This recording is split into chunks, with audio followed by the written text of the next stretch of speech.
स्वागत है आपका देवभूमि उत्तराखंड में और आप देख रहे हो वॉइस ऑफ माउंटेन। आज वॉइस ऑफ माउंटेन देहरादून में है और यहाँ पे आपको मैं ऐसे शख्स से जाने जा रहा हूँ जो आप अच्छी तरह जानते हैं जिनको, और काफ़ी इनके कहानियाँ भी हिट हुए हैं और आने वाले टाइम पे पिक्चर बनने वाली हैं। तो सस्पेंस क्यों बनाना है, सीधा बोलता हूँ। नवल खली, आप जानते होंगे उनको। नवल खली भरतू की बारी करके उन्होंने कई ऐसे एपिसोड तैयार किए हैं और उनके बारे में तो ज़्यादा क्या परिचय देना है वो तो, लेकिन थोड़ा बहुत बता दूँ, इन्होंने काफ़ी कहानियाँ लिखी हैं इस समय और साथ साथ धीरे धीरे ये फिल्म में भी कन्वर्ट होने जा रहे हैं। तो बात करते हैं नवल खली। खली जी नमस्कार, स्वागत है आपका voice of mountain. Voice of mountain के सभी जितने दर्शक अभी देख रहे हैं, आपको मेरा बहुत बहुत नमस्कार, बहुत बहुत धन्यवाद। खली जी पहले थोड़ा सा आपका परिचय दर्शक जानना चाहेंगे। दरअसल मेरा मेरा घर है चमोली ज़िले में, सीमांत इलाका है। खाल एक गांव है और वहाँ पर मेरी प्रारंभिक जो शिक्षा दीक्षा है वो वहीं खाल में हुई है और उसके बाद की जो एजुकेशन है वो देहरादून में हुई। और 2007 से मैं पत्रकारिता के फील्ड में हूँ और अभी पहाड़ टीवी देख रहा हूँ। और इसके अलावा जो लेखन है वो बचपन से ही, जब मैं कभी गाय चराने जंगलों में जाता था तो वहाँ एक लिखने का शौक़ था कि गाय चराने के साथ साथ में थोड़ी बहुत जो हमारी पुरानी कहानियाँ थी, कुछ नई कहानियाँ थी, उनको लिखने का प्रयास करता था और वहीं से एक कहानी भरतू की बारी को निकल गया। भरतू की बारी पे अभी मैंने ये भी सुना है कि आप उस पर पिक्चर बनाने जा रहे हो, कोई एक्टर हैं जो पिक्चर बनाने जा रहे हैं, तो ये किस तरह का बन रहा है, कैसे तैयारी चल रही है इसकी? पहले तो मैं जो भरतू की बारी जो है, जो कैरेक्टर और उसको जो लोगों ने सराहा है उसके लिए मैं बहुत धन्यवाद सभी लोगों का देता हूँ कि लोगों ने उसको बहुत अप्रिशिएट करा। और जब मैंने पहली उसकी एक सीरीज़ देखी और उसके बाद जो लोगों ने बहुत सारा प्यार मुझे दिया तो उससे मुझे एक नई ऊर्जा मिली और उस नई ऊर्जा से कुछ नया लिखने का एक कोशिश मैंने की। और उसके बाद अब अनुज जोशी जी जो कि एक प्रसिद्ध डायरेक्टर हैं उत्तराखंड के फिल्म इंडस्ट्रीज की,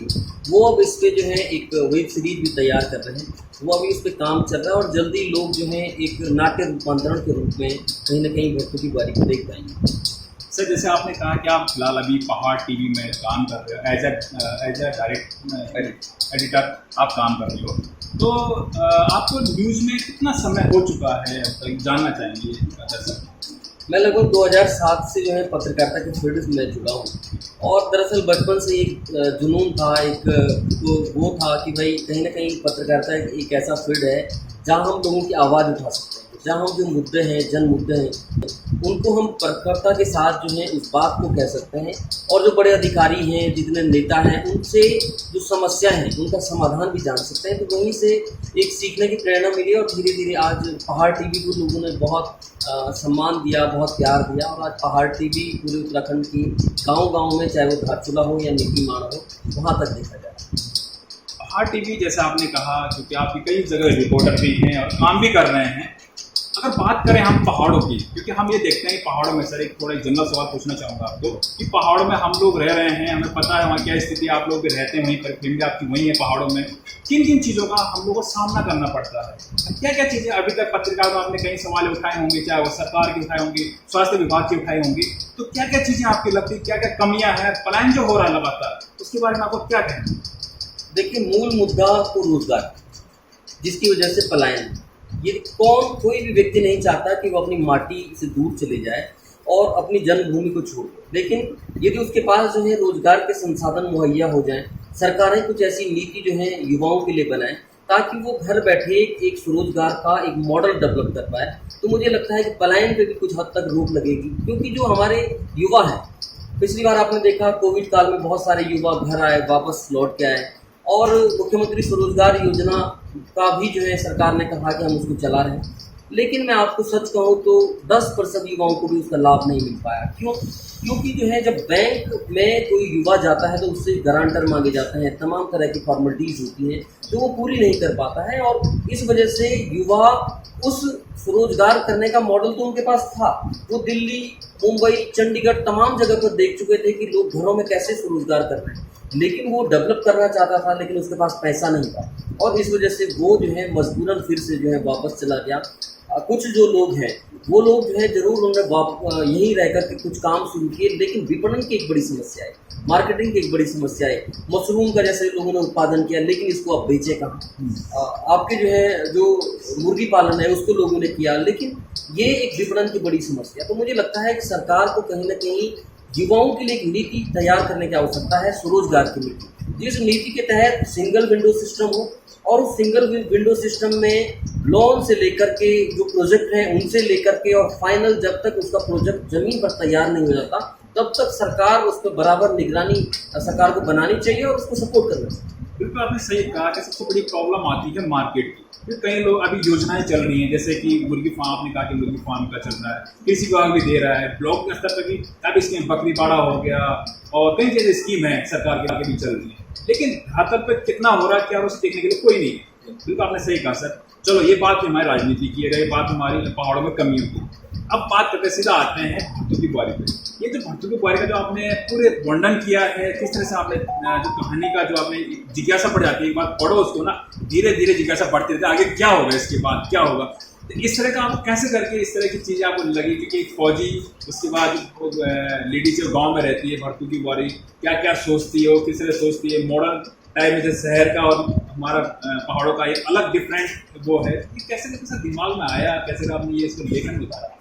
मैं आपको बता दूं कि भर्तू की बुआरी लिखने के बाद मैं बहुत ट्रोल भी हुआ, क्योंकि कई लोगों ने कहा कि भाई आप जो फौजी हैं, जो हमारा देश का सम्मान है, आप जो है उनके घरवालों पर टिप्पणी कर रहे हैं। लेकिन मेरा ऐसा कोई मंतव्य नहीं। वो भर्तू की बुआरी कोई ज़रूरी नहीं कोई फौजी की वाइफ हो, वो किसी टीचर की वाइफ भी हो सकती है, किसी रोजगार करने की वाइफ भी हो सकती है, कोई भी हो सकता है। वो एक ऐसी महिला की कहानी है कि जो ज़बरदस्ती तो पलायन नहीं कर रही है, कहीं ना कहीं जब उसे सुख सुविधाएँ नहीं मिल रही हैं, जब उसे लगता है कि उसके बच्चे जो हैं गाँव में उनको अच्छी एजुकेशन नहीं मिल पाएगी, तो वो मजबूरन एक कदम उठाती है पलायन। और पलायन की बात स्वाभाविक तौर पर बात है कि जब हम लोग बाहर जाते हैं और नए कल्चर में जो है कोई महिला या कोई भी पुरुष ढलता है, तो उसके अकॉर्डिंग अपने आप को जो है वो चलाने लगता है। भर्तू की बुआरी भी उसी का एक हिस्सा है। और जब मैंने भर्तू की बुआरी की जब मैं चौथी या पाँचवीं एक सीरीज़ लिख रहा था, और उस दौरान एक ऐसा किस्सा हुआ कि मुझे जो है मैसेंजर पर एक मैसेज आया कि जी भर्तू ही उनका नाम था, भरत नाम था, और उनका मुझे मैसेज आया। उन्होंने कहा कि भाई तू सच बता, मेरे गांव के किस आदमी ने तुझे मेरी स्टोरी बताई, मेरे बारे में बताया। तो मैं बड़ा हैरान था कि भाई मैं तो उस व्यक्ति को नहीं जानता था, लेकिन मुझे कहीं ना कहीं एक सार्थकता लगी कि मैं एक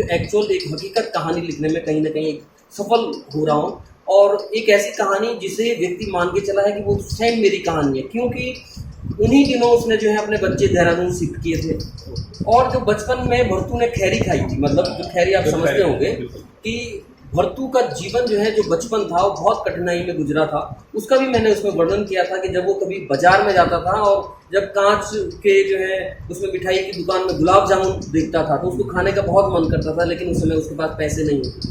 तो हो सकता है उस भर्तू के साथ भी इस तरह का इंसिडेंट हुआ हो और उसे लगा कि भाई मेरी कहानी कहीं ना कहीं जो है लिख दी गई है। तो कोशिश है कि जो समसामयिक जो मुद्दे हो, समाज में जो चल रहा होता है, समाज में क्या क्या चीज़ें चल रही होती हैं, उनको ही जो है शब्दों के माध्यम से बुनने का प्रयास है, और भर्तू की बुआरी भी उसी का एक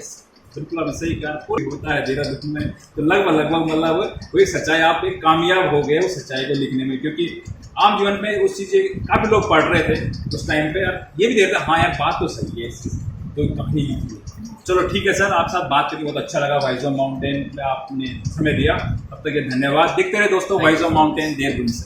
जय उत्तराखंड,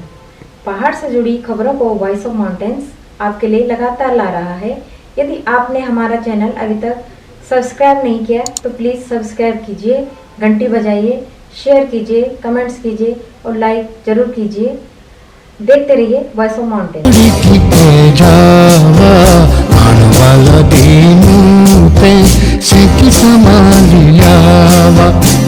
जावा